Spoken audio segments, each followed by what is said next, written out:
Assalamualaikum warahmatullahi wabarakatuh. Selamat pagi, siang, sore, dan malam semuanya. Perkenalkan, nama saya Muhammad Lutfi Farizi.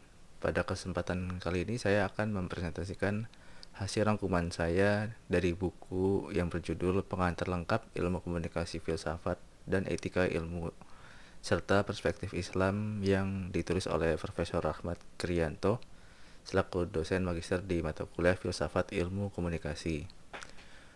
Video kali ini kita akan membahas teori tentang kebenaran dalam komunikasi dan jurnalistik, di mana kita akan mengeksplorasi bagaimana kebenaran dipahami dari sudut pandang Barat dan Islam, serta juga bagaimana konsep ini diterapkan dalam dunia jurnalistik.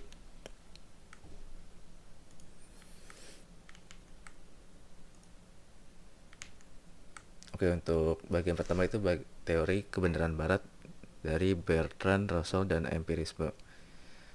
Kita mulai dengan teori kebenaran dari perspektif Barat, khususnya dari pemikirannya si Bertrand Russell. Russell adalah salah satu tokoh yang terkenal dengan pendekatan empirisnya. Dalam teori beliau, fakta dianggap benar jika dapat diindra atau maksudnya dibuktikan secara pengalaman langsung. Jadi misalnya fenomena seperti siang dan malam dianggap sebagai fakta karena bisa diamati oleh semua orang.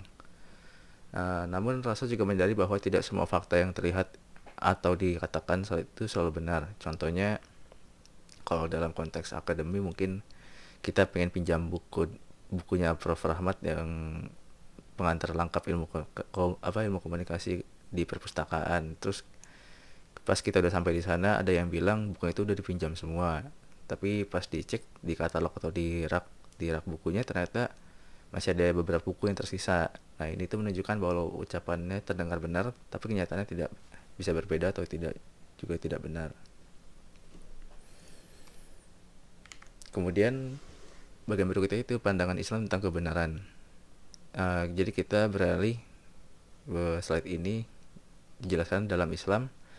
Jadi kebenaran itu tidak hanya terbatas pada hal-hal yang bisa diindra secara fisik, tapi juga bisa mencakup hal-hal gaib yang tidak bisa kita lihat atau kita rasakan.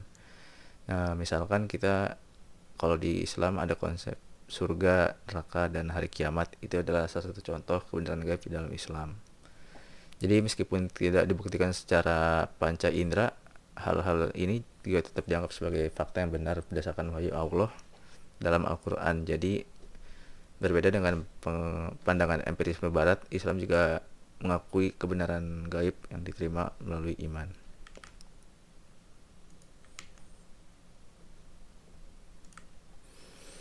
Kemudian slide selanjutnya itu 4 teori kebenaran dalam buku. Jadi kalau kita bicara soal teori kebenaran, dalam buku ini tuh dijelaskan ada 4 teori kebenaran yang bisa diterapkan, baik dari sudut pandang Islam maupun Barat. Yang pertama itu kebenaran korespondensi, di mana fakta dianggap benar kalau sesuai dengan kenyataan yang bisa kita lihat atau kita rasakan. Contohnya itu ketika kita bilang matahari terbit dari timur, itu adalah kebenaran yang bisa kita amati langsung, mutlak. Ya, yang kedua itu kebenaran koherensi. Jadi artinya suatu pernyataan dianggap benar kalau konsistensi dengan pernyataan lainnya. Contohnya itu semua Islam wajib menjalankan sholat. Dan saya adalah seorang muslim, maka kesimpulannya saya wajib menjalankan sholat. Seperti itu. Kemudian ada kebenaran metafisik. Ini mencakup hal-hal yang tidak bisa diindra. Jadi seperti yang tadi, yang hal-hal gaib dalam kepercayaan Islam itu seperti surga dan neraka. Jadi dalam Islam kebenaran ini bisa diterima melalui iman, tidak hanya dari pandangan indera kita. Dan yang terakhir itu kebenaran pragmatis. Di sini sesuatu dianggap benar jika kalau bermanfaat buat masyarakat. Jadi misalkan ada berita tentang kesehatan yang mendorong masyarakat mengambil tindakan positif. Nah, jadi masyarakat itu percaya karena pragmatis. Maksudnya pragmatis ini berarti hal tersebut itu bermanfaat bagi masyarakat.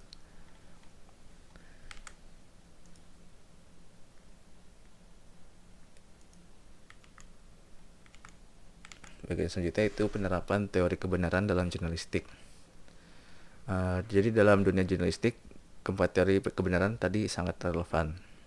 Yang pertama itu tadi kan kebenaran korespondensi, Pastikan bahwa fakta yang dilaporkan oleh wartawan itu harus sesuai dengan realita yang diamati, mutlak. Kemudian kebenaran koherensi di sini mengharuskan berita yang dilaporkan harus konsisten dengan informasi yang sudah diverifikasi. Jadi jurnalis juga harus memastikan bahwa berita yang dilaporkan itu membawa manfaat bagi publik sesuai dengan kebenaran pragmatis. Namun penting juga yang perlu diingat bahwa tidak semua fakta itu otomatis benar. Jurnalis juga harus berhati-hati dalam menilai kebenaran informasi yang mereka sampaikan. Karena informasi yang bisa saja berasal dari sumber yang maksudnya kurang terpercaya atau tidak lengkap atau dipengaruhi sudut pandang tertentu yang mungkin dampaknya agak negatif. Jurnalis juga harus berhati-hati karena fakta yang terlihat benar di permukaan bisa jadi salah. Bisa jadi salah atau enggak, menyesatkan atau keliru. Oleh karena itu, jurnalis juga harus memperhatikan secara verifikasi atau memastikan sumber dan informasi akurat dan juga mempertimbangkan konteks sebelum menyebarkan berita ke publik.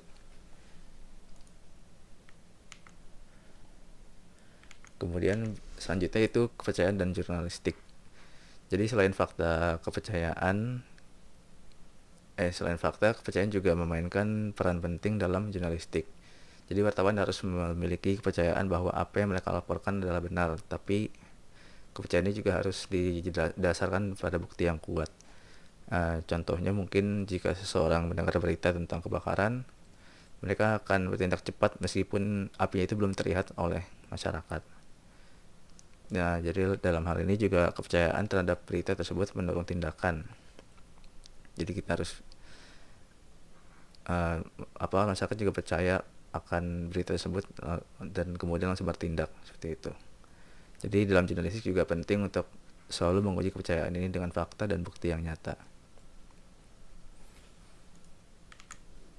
Untuk bagian terakhir, kesimpulan. Jadi kita bisa melihat bahwa kebenaran dalam ilmu komunikasi dan jurnalistik itu mencakup berbagai aspek baik dari segi empiris maupun gaib. Kemudian Islam juga dan Barat menawarkan cara pandang yang berbeda, tapi keduanya memberikan kita alat yang penting untuk menilai dan memahami kebenaran. Untuk bagi perspektif jurnalis, penting untuk selalu berhati-hati dalam melaporkan kebenaran, menggunakan beberapa teori kebenaran untuk memastikan bahwa informasi yang disampaikan benar, bermanfaat, dan bertanggung jawab.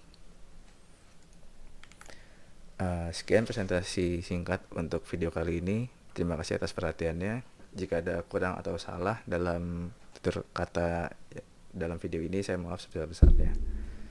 Sekali lagi terima kasih. Assalamualaikum warahmatullahi wabarakatuh.